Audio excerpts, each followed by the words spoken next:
Weddings are supposed to be the happiest day of your life, right? Everyone kept telling me that as I floated through the blur of vows, champagne toasts, and forced smiles for endless photos. And for the most part, it felt true.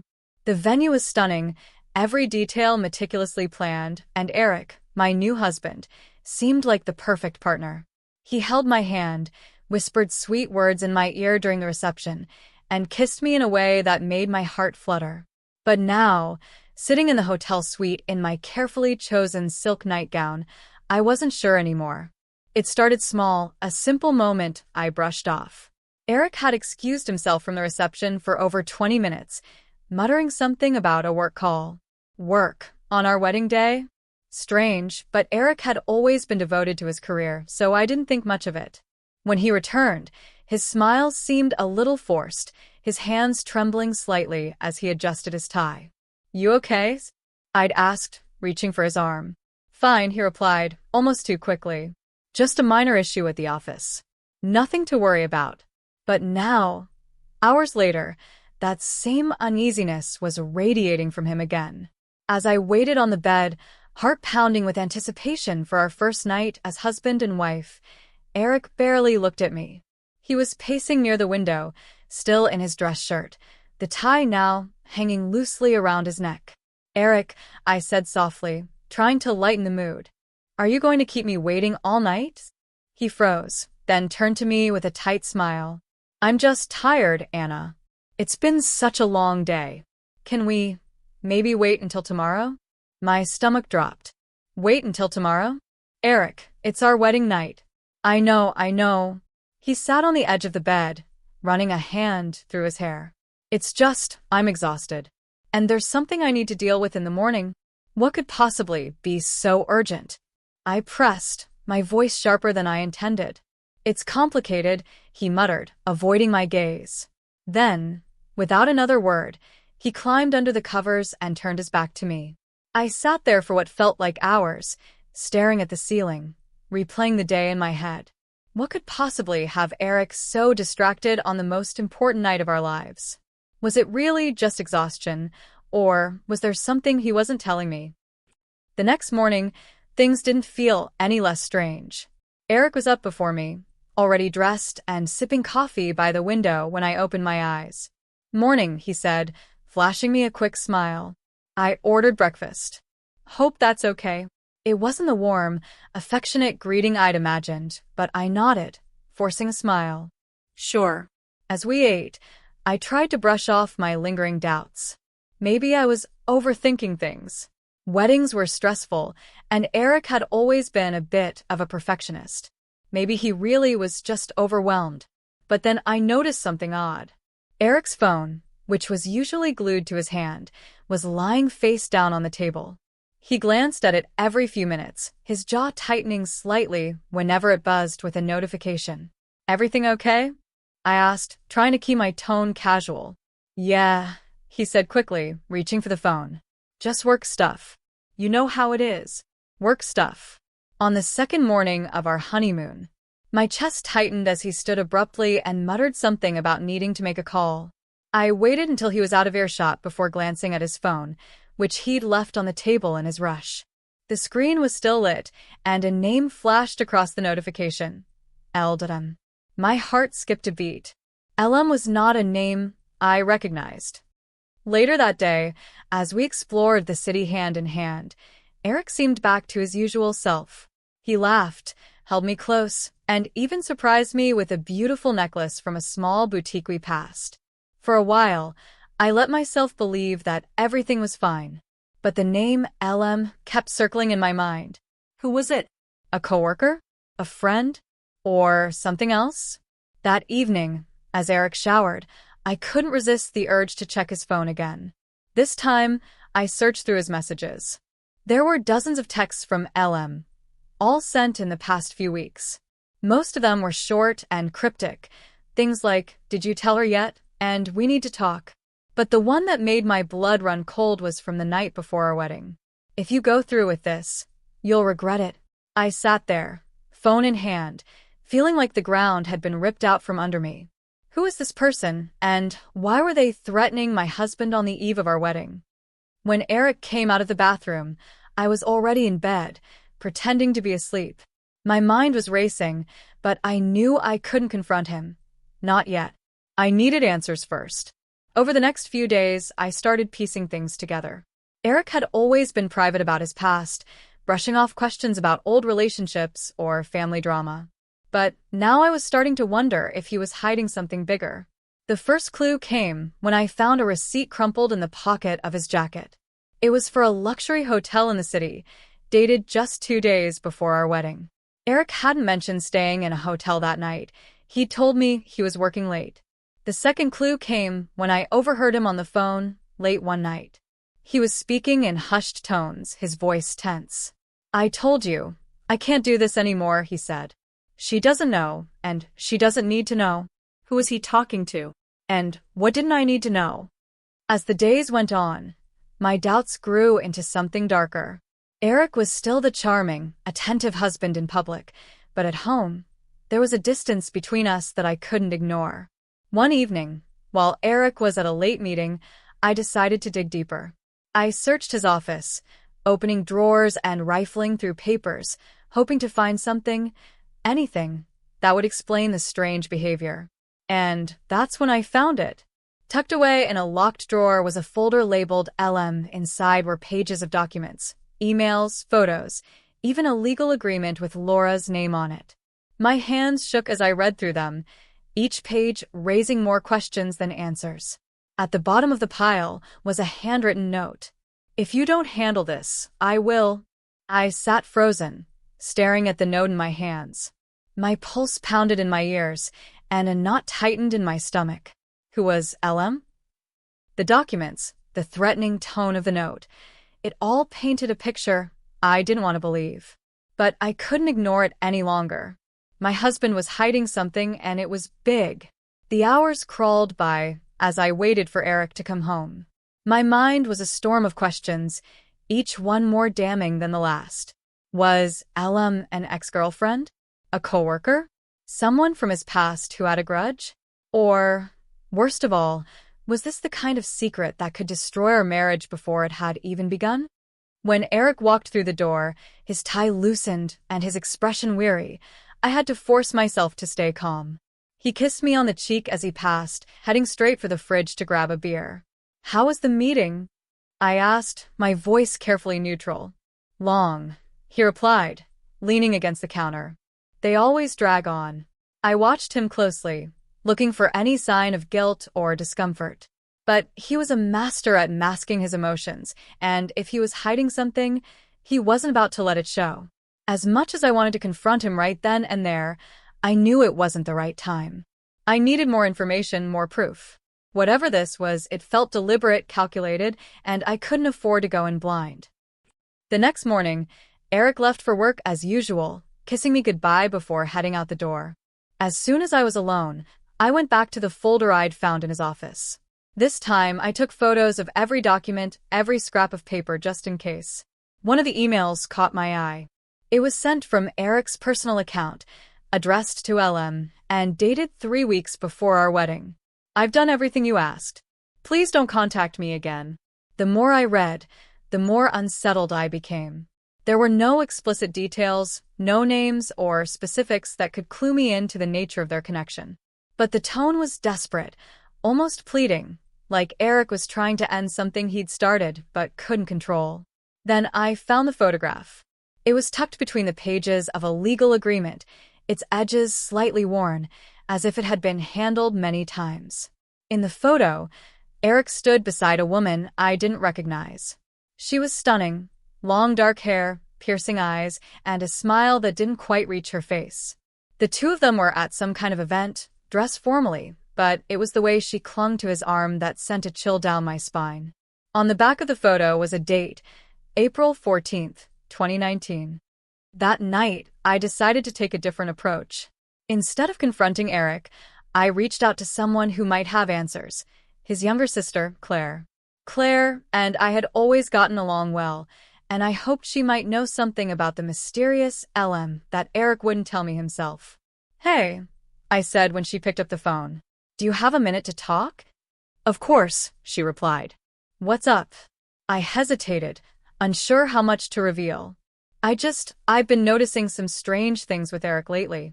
He's been distant, and I found some stuff in his office that doesn't make sense. Do you know if there's someone from his past, someone with the initials LM? There was a long pause on the other end of the line. When Claire finally spoke, her voice was cautious. Anna, why are you asking about that? So you do know something, I pressed. Look, it's not my place to get involved, she said. But if Eric hasn't told you about Laura, then maybe you should ask him yourself. Laura? I repeated, my heart sinking. Who is she? Another pause. Then, finally, Claire sighed. She was someone he was involved with a few years ago. It ended badly. That's all I can say. The name Laura sent me spiraling. Was she an ex-fiancé? A former coworker? Or something worse? The fragments of information I had only raised more questions, and the anxiety of not knowing was eating me alive. Desperate for answers, I decided to dig deeper. That night, after Eric fell asleep, I opened his laptop and searched his emails for any mention of Laura. What I found made my blood run cold. There were dozens of emails between them, dating back to before we'd even met. Most of them were professional discussions about contracts and business dealings, but as I scrolled further, the tone shifted. The messages became more personal, more intimate. One email in particular stood out. Eric, I know you think this is over, but it's not. You owe me more than just an apology. I deserve closure. The timestamp on the email was from 2 days before our wedding. The next morning, I confronted Claire again. You have to tell me the truth, I demanded. Who is Laura, and what does she have to do with Eric? Claire hesitated, clearly torn. Finally, she relented. Laura was complicated, she said. She and Eric were involved for a long time, but it ended in a mess. She worked with him at his company, and things got personal. When they broke up, she tried to sue him for breach of contract. It was a nightmare. And now she's back. I asked, my voice trembling. I don't know, Claire admitted. But if she is, you need to be careful. Laura doesn't let go easily. By the time Eric came home that evening, I was a bundle of nerves. He kissed me hello, but I could barely look at him. Everything okay? He asked, sensing my tension. Yeah, I lied. Just tired. I spent the rest of the night avoiding him, trying to piece together my next move. Should I confront him? Should I go to Laura directly? Or was there something even bigger lurking beneath the surface, something I hadn't even begun to uncover yet? As I lay awake that night, staring at the ceiling, one thought kept echoing in my mind. This wasn't just about our wedding night. This was something far deeper, far darker. And I was about to find out exactly what, asterisk. The day after my call with Claire, I couldn't sit still. The name Laura clung to my thoughts like a shadow, each unanswered question gnawing at my resolve. If Eric wouldn't tell me the truth, I'd have to find it myself. I was done playing detective in the dark. I started where anyone would, online. If Laura had such a grip on Eric's past, there had to be some trace of her out there. I sifted through old social media posts, business articles, and even obscure forums, looking for any mention of her connection to my husband. It wasn't easy. Laura kept a low profile, almost suspiciously so. But persistence paid off. A press release from Eric's company, dated 5 years ago, listed Laura Mitchell as the lead on a major project, a groundbreaking deal with a tech firm that had catapulted the company's reputation. Her name appeared alongside Eric's in glowing terms, praising their teamwork and success. But then, just a year later, she vanished. No follow-up articles, no LinkedIn updates. It was as if she'd been erased. Something about her disappearance didn't sit right with me. If she was as important to the company as the article suggested, why had her presence been scrubbed so thoroughly? I needed answers from someone who'd know the truth. That's how I found myself calling Mark, Eric's closest friend and business partner. Mark was one of the groomsmen at our wedding, and he'd always seemed like a straight shooter, blunt to a fault but honest. If anyone could shed light on Laura without sugarcoating the facts, it was him. Anna? Mark sounded surprised when he answered. What's up? Everything okay? Not really, I admitted.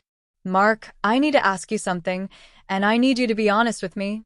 Sure, he said cautiously. What's going on? Who is Laura Mitchell? The line went silent for a moment. When Mark spoke again, his voice was low, almost reluctant. Where did you hear that name? Does it matter? I pressed. Mark, please. I know she worked with Eric. I know something happened between them, and I need to know what. There was a long pause before Mark sighed heavily. Anna, I don't know if I should be the one to tell you this. If you don't, I'll find out some other way, I said firmly. Please, Mark. All right, he said finally. But you didn't hear this from me. What Mark told me left me reeling. Laura hadn't just been Eric's colleague, she'd been his fiancée. They'd been engaged for nearly 2 years, planning a future together while working side by side at the company. According to Mark, they were the golden couple, inseparable and ambitious. But their relationship wasn't as perfect as it seemed. Laura was fiercely competitive, driven to a fault, and she didn't like sharing the spotlight. Not even with Eric. Their fights became legendary in the office, erupting into shouting matches that left the entire team on edge. The breaking point came during a high-stakes deal with an international client. Eric made a decision that Laura didn't agree with, and the fallout was catastrophic. The deal collapsed, costing the company millions, and Laura blamed Eric entirely. She said he sabotaged her career, Mark explained. Claimed he made that call on purpose to undermine her. They broke up, and she left the company soon after. But she didn't go quietly. Laura threatened to take Eric to court, said she had evidence he'd acted in bad faith. It got messy. What happened? I asked, my voice barely above a whisper. Eric settled, Mark said. He paid her off to avoid a lawsuit. After that, she disappeared. The pieces were starting to fit together, but the picture they formed wasn't one I wanted to see. Laura hadn't just been a chapter in Eric's life. She was the storm that nearly destroyed him. And now she was back. That evening, I waited for Eric to come home, my mind a battlefield of doubt and anger. When he walked through the door, I confronted him immediately. We need to talk, I said, blocking his path to the kitchen. Okay, he said cautiously. What's going on? Who is Laura Mitchell? I demanded. The color drained from his face. For the first time since all of this began, Eric looked genuinely shaken. Where did you hear that name? He asked, his voice tight. It doesn't matter, I snapped. What matters is that you've been lying to me. I know she's more than just someone you used to work with, Eric. I know she's part of your past, and now she's back. Why haven't you told me the truth? Eric ran a hand through his hair, his expression conflicted. Because I didn't want to drag you into it, he said finally. Laura, she's dangerous, Anna. She's manipulative and she knows how to twist things to get what she wants. Then why is she still in our lives? I demanded. She's not, Eric insisted. I haven't spoken to her in years. Whatever you found, whatever you think is happening, it's not what it looks like. But his words rang hollow, and the look in his eyes told me there was more he wasn't saying. That night, I couldn't sleep. Eric's half-truths and evasions only fueled my determination to get to the bottom of this. The next morning, I made a decision. If Eric wouldn't give me the answers I needed, I'd go straight to the source. I found Laura's contact information buried in the old emails I'd uncovered. Her phone number was disconnected, but her address was listed in the records of the lawsuit Eric had settled. It was a long shot, but I had to try. As I stood outside Laura's apartment later that afternoon, my heart pounded in my chest. The building was sleek and modern, a stark contrast to the chaos she'd brought into our lives. I knocked on the door, my stomach churning with nerves. After a moment, it opened slightly, and a pair of piercing eyes met mine. Can I help you? She asked, her voice smooth and measured.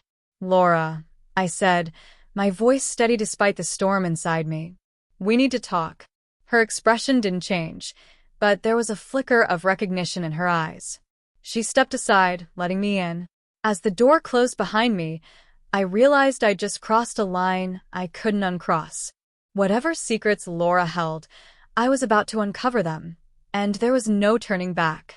The air in Laura's apartment felt unnervingly cold, sterile, almost clinical. Everything inside was meticulous. Glass surfaces gleamed, A row of books was perfectly aligned, and even the scent of the room felt artificial, like it was masking something. Laura herself matched the setting, impeccably dressed, her sharp eyes studying me with a mix of curiosity and caution. "So," she began, motioning for me to sit on the edge of a sleek leather couch. "What brings you here?" I hesitated, my words catching in my throat. But I reminded myself why I was here, why I couldn't let her intimidate me. "I know who you are," I said, my voice steadier than I expected. "I know about you and Eric. And I know you've been interfering in our lives." Her lips curved into a small, knowing smile. "Ah, "You must be his wife." She crossed her legs gracefully and leaned back, her gaze piercing. "Tell me, what exactly has Eric told you about me?" "Not much," I admitted. "That's the problem. He's been keeping secrets, and I want to know why." "What do you want from him?" "Why now?" Laura tilted her head, as if considering how much she was willing to share. "Eric and I have unfinished business," she said finally. "It's nothing personal, dear. It's just that sometimes the past refuses to stay buried." Her cryptic answer only fueled my frustration. "Stop with the riddles," I snapped. "I deserve to know the truth." Laura's expression shifted, her smile fading as something darker flickered in her eyes. "You really want the truth?" she asked, her tone cold. fine." "But don't say I didn't warn you." She stood and retrieved a tablet from a nearby shelf, unlocking it with a few quick taps. "Eric wasn't entirely honest with you about our history," she said, swiping through files. "He left out the part where he destroyed my career, my reputation, my life." She handed me the tablet, and my stomach dropped as I saw the folder she'd opened. It was filled with documents, emails, and photos, each one meticulously organized. The first was an email chain between Eric and a high-ranking executive at their old company. The subject line read, "Concerns regarding Laura Mitchell's conduct." My hands trembled as I read the emails. In them, Eric accused Laura of mishandling client funds, breaching company policy, and creating a hostile work environment. The language was clinical but damning, and it was clear the emails had been a catalyst for Laura's departure.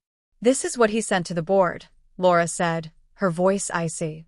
"He framed me for mistakes he made, all to protect his own position.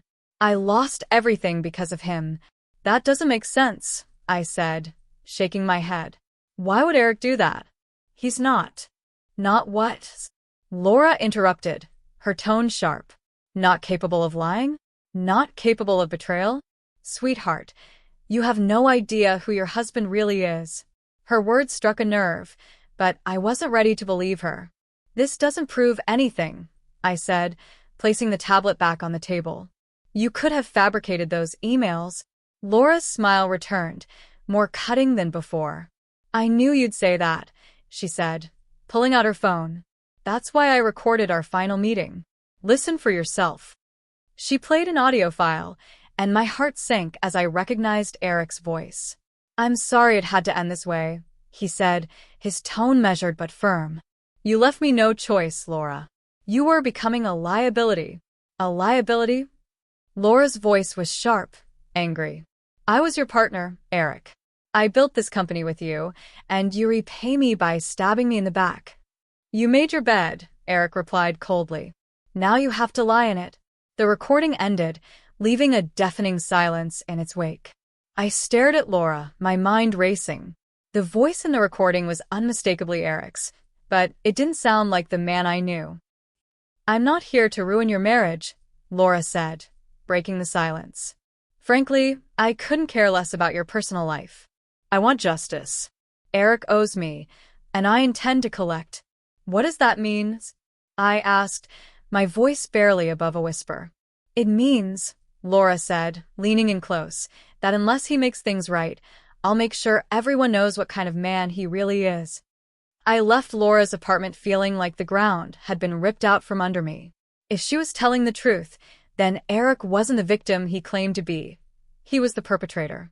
But if she was lying, she'd gone to incredible lengths to fabricate a story. Either way, I was caught in the middle of a game I didn't understand, and the stakes were higher than I'd ever imagined. When I got home, Eric was waiting for me, his expression a mix of concern and irritation. "Where have you been?" he demanded. "I went to see her," I said bluntly. "I went to see Laura." His face went pale, his jaw tightening. "You shouldn't have done that," he said, his voice low. "Why not?" I shot back. "Because I might uncover the truth? Because I might find out what kind of man you really are." Eric took a step toward me, his hands raised in a placating gesture. "Anna, listen to me. Whatever she told you, it's a lie. Laura is a master manipulator. She'll do anything to make herself look like the victim. She played me a recording." "Eric," I said, cutting him off. "I heard your voice.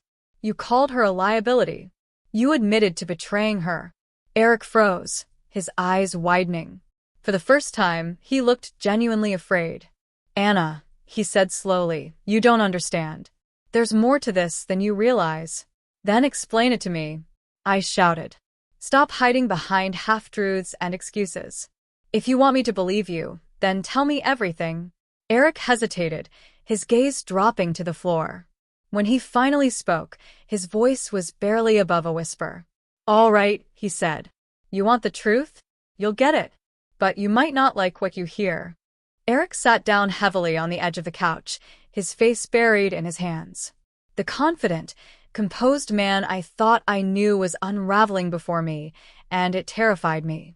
When he finally looked up, his eyes were shadowed with something between guilt and despair. "Anna," he began, his voice trembling. "There's no easy way to say this, but everything Laura told you, it's not entirely untrue." My chest tightened. "What does that mean?" I demanded, my heart pounding. He took a deep breath, his fingers twitching nervously. "I did betray her. But it wasn't about money or ambition. It was about survival." Eric's voice cracked as he began to explain. Years ago, when he and Laura worked together, their company was on the brink of collapse. Laura had taken a massive financial risk, diverting funds into a project she believed would save them. When the deal fell through, the company was left in ruins. The board needed someone to blame, and Laura was their target. "She came to me," Eric said, his voice barely above a whisper. "She begged me to take the fall for her, to tell the board it was my decision. She said she'd protect me, that we'd rebuild together. But I couldn't do it. I had too much to lose, my career, my reputation. So I stayed silent while they tore her apart." My stomach churned as I listened. "You let them destroy her to save yourself," I said, my voice shaking with anger. "I thought I was doing the right thing," he said, his eyes pleading. "I thought if I stayed in the game, I could fix things." But Laura didn't see it that way. "She saw me as a traitor, and she swore she'd make me pay." His words hung in the air, heavy with regret. But something about his story didn't sit right with me. "If that's true," I said, "then why is she coming after you now? What does she want from you?" Eric hesitated, his gaze darting away. "She wants the one thing I can't give her," he said finally. "And what's that?" He looked at me then, his expression haunted.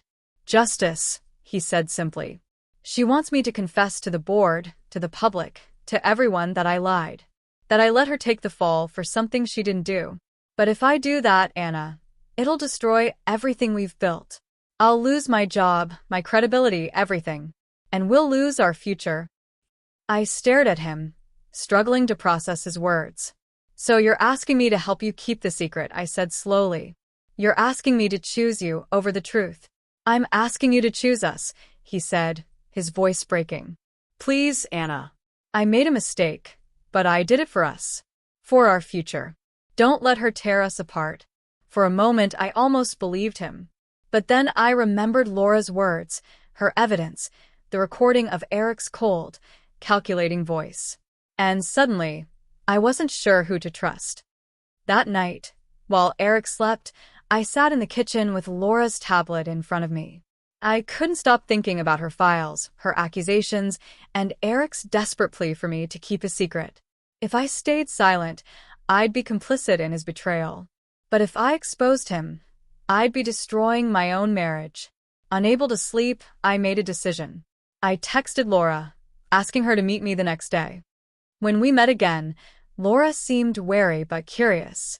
I didn't think I'd hear from you so soon, she said, raising an eyebrow. I need to know the truth, I said. All of it. No more half-truths or omissions. If you want me to help you, you need to come clean. Laura hesitated, then nodded. All right, she said. But you might regret asking. She pulled out a folder and handed it to me. Inside were more documents, emails, financial records, and signed affidavits from former employees. One name stood out. Richard Coleman. Who's Richard Coleman? I asked. Laura's expression darkened. Eric's partner, she said. The one who helped him orchestrate my downfall. The documents revealed a shocking pattern.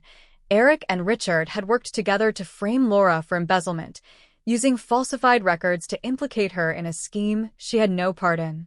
They'd even paid off witnesses to testify against her, ensuring her dismissal. I felt sick as I read through the evidence.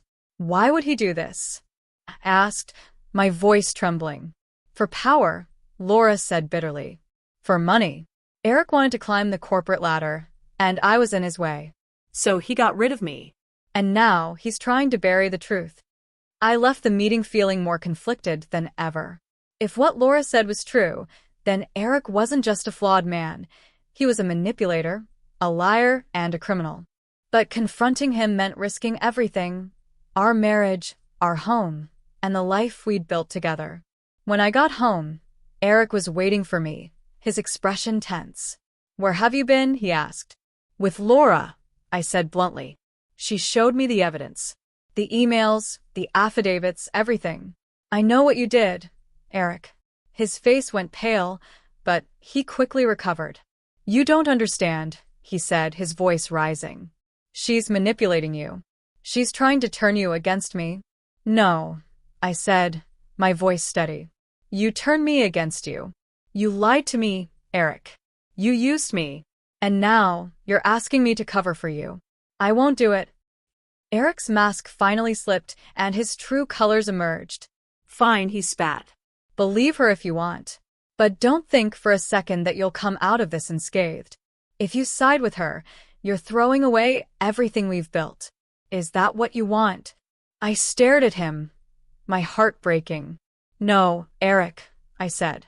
You threw it away the moment you decided to betray her, and me. I'm done. With that, I walked out of the house, leaving Eric behind. The next day, I met with Laura one final time. Together, we compiled all the evidence and submitted it to the board. The fallout was swift and brutal. Eric was fired, his reputation in ruins. As for me, I moved into a small apartment and began rebuilding my life. It wasn't easy, but I found strength in knowing I'd done the right thing. In the end, the truth came out, and justice was served. But the cost was high, and the scars remain. I'll never forget the man I thought I loved, and the betrayal that shattered our lives.